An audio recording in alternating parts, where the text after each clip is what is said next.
সন্দীপ ঘোষের জেলের ভিতর রীতিমতন জামাই ষষ্ঠী দিচ্ছে মনে হচ্ছে সিবিআই। কারণ যখন সিবিআই হেফাজতে নিয়েছিল সন্দীপ ঘোষকে, তখন সন্দীপ ঘোষ এবং অভিজিৎ মুখার্জিকে পাশাপাশি বসিয়ে জিজ্ঞাসাবাদ করা হয়নি।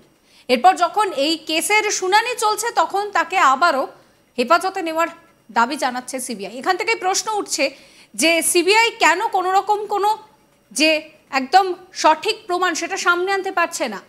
কেন সিবিআই এইভাবে ছোট ছোট ইস্যু দেখিয়ে বারবার হেফাজতে নিতে চাইছে। আদালতে সওয়াল করতে গিয়ে বিচারকের কাছে তিরস্কৃত হতে হলো সিবিআইকে।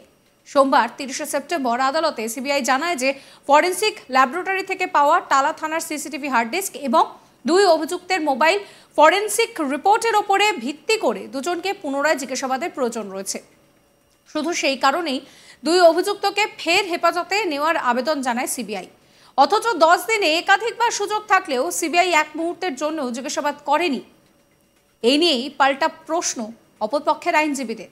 প্রসঙ্গত 20 তারিখ থেকে 25 তারিখ পর্যন্ত সিবিআই হেফাজতে থাকা সত্ত্বেও 1 মিনিটও তাদেরকে জিজ্ঞাসাবাদ করা হয়নি।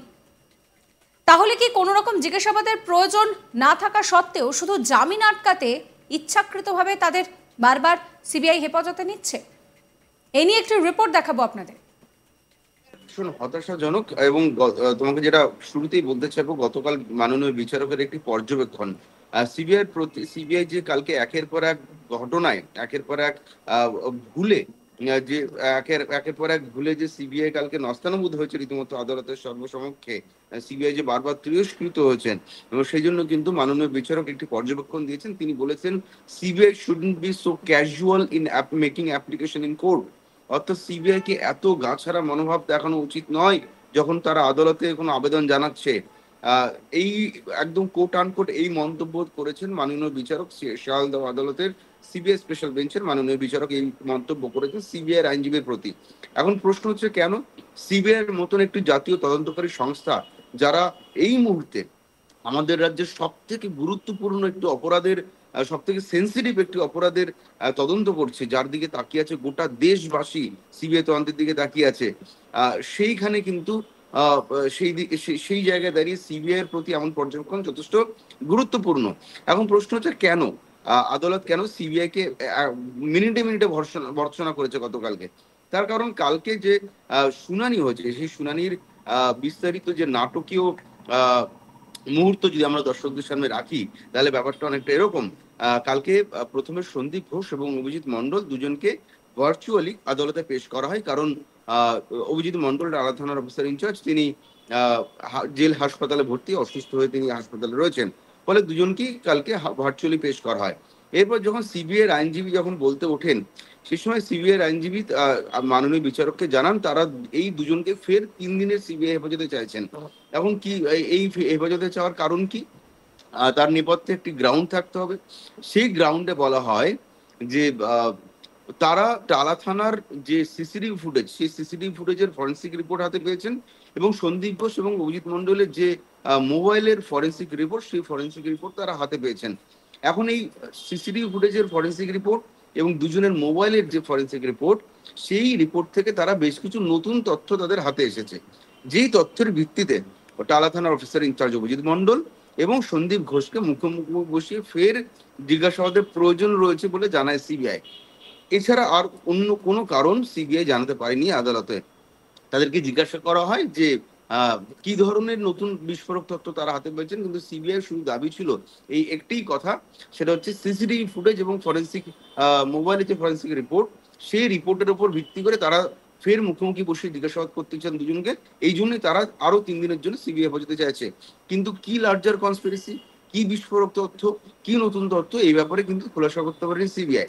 সিবিআই একটি মুখবন্ধ খামে মাননীয় বিচারকের সামনে একটি রিপোর্ট জমা করে এবং 3 দিনের জন্য সিবিআই কাস্টডি চায় আরো ইন্টারোগেশনের জন্য।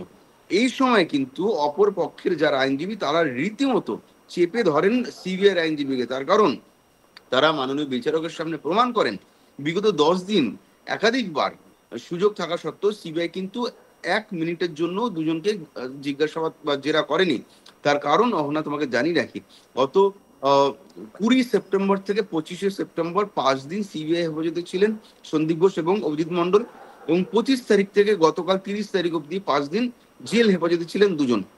এখন গত 20 তারিখে একটি অর্ডার দিয়েছিলেন মাননীয় বিচারক, সেখানে বলা হয়েছিল যে এই দুজনকে যখন জেরা করা হবে সিবিআই অফিসে, সিবিআই হেফাজতে থাকাকালীন, সে সময় তাদের আইনজীবী সঙ্গে থাকবেন, আইনজীবীকে জানাতে হবে। এরপর কিন্তু তাদের আইনজীবীরা রোজ সিজিও কমপ্লেক্সে সিবিআই অফিসে গিয়ে সোফাতে বসে থেকেছেন, তাদের ভেতরে ডাক পড়েনি। তারা যতবার সিবিআই কে চিঠি দিয়ে জানিয়েছেন যে তারা কিন্তু কোর্টের নির্দেশ অনুযায়ী সামনে থাকতে চান, সেই সময় কিন্তু সিবিআই তরফে জানানো হয় যে তাদেরকে প্রয়োজন বলে ডেকে নেওয়া হবে, জেরা হলে ডেকে নেওয়া হবে। এরপর তারা প্রত্যেকদিন সেই আইনজীবী বাড়ি ফিরে এসেছেন। অর্থাৎ তার মানে যেটা দাঁড়ায় যে 20 থেকে 25 যে 5 দিন সিবিআই হেফাজতে ছিলেন, সেই দিন একবারও কিন্তু তাদেরকে জেরা করা হয়নি, যেই কারণে সিবিআই তাদের আইনজীবীকে সিবিআই এর ভেতরে ডাকেনি। এরপর 25 থেকে 30 তারিখ 5 দিন জেল হেফাজতে ছিলেন দুজন, কিন্তু সেই সময়ও কিন্তু সিবিআই একবারের জন্য জেলে গিয়ে তাদেরকে জেরা করেনি।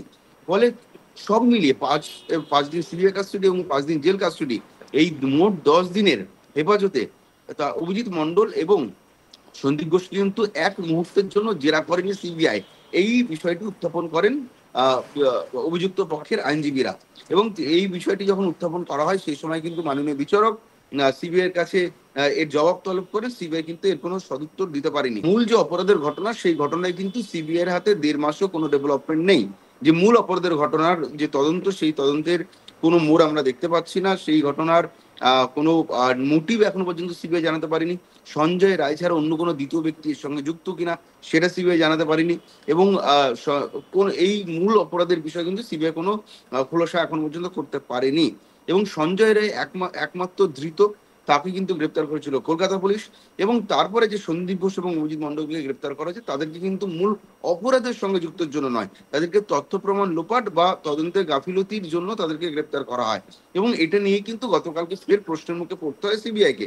এবং সিবিআই আইনজীবী যখন এটা স্পষ্ট হয়ে যায় যে তাদের দুজনকে বিগত 10 দিনে একবারের জন্য জিজ্ঞাসাবাদ করা হয়নি, জেরা করা হয়নি, সে সময় কিন্তু রীতিমতো অস্বস্তিতে পড়ে যান সিবিআই তদন্তকারী আধিকারিকরা।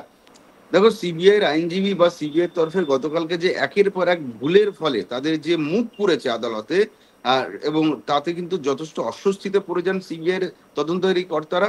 এমনকি সিবিআই এর আইনজীবী তাকেও রীতিমতো নাস্তানাবুদ হতে হয়। শিয়ালদহ আদালতের আইনজীবীদের সামনে দিল্লির সিবিআই এর দিল্লি থেকে উড়িয়ে নিয়ে আসা বিশেষ আইনজীবী বা স্পেশাল পিপিকে যেভাবে একের পর এক অস্বস্তিতে পড়তে হয়, একাধিকবার অস্বস্তিতে পড়তে হয়, তা সিবিআই এর জন্য মোটেই ভালো বিজ্ঞাপন নয়। এটাতে জনমানুষের সিবিআই এর প্রতি আস্থা অর্জন হবে না, উল্টো ভরসা কমবে। তার কারণ গতকালকে তোমাকে যেটা বললাম যে অভিযুক্ত পক্ষের আইনজীবীরা প্রমাণ করে দেন যে বিগত 10 দিনে একাধিকবার সুযোগ থাকলেও তাদের দুজনকে এক মুহূর্তের জন্য জিজ্ঞাসাবাদ করা প্রয়োজন মনে করেনি সিবিআই। সাবস্ক্রাইব করবেন আজ তাক বাংলার ইউটিউব চ্যানেলকে, ফলো করবেন হোয়াটসঅ্যাপ চ্যানেলও।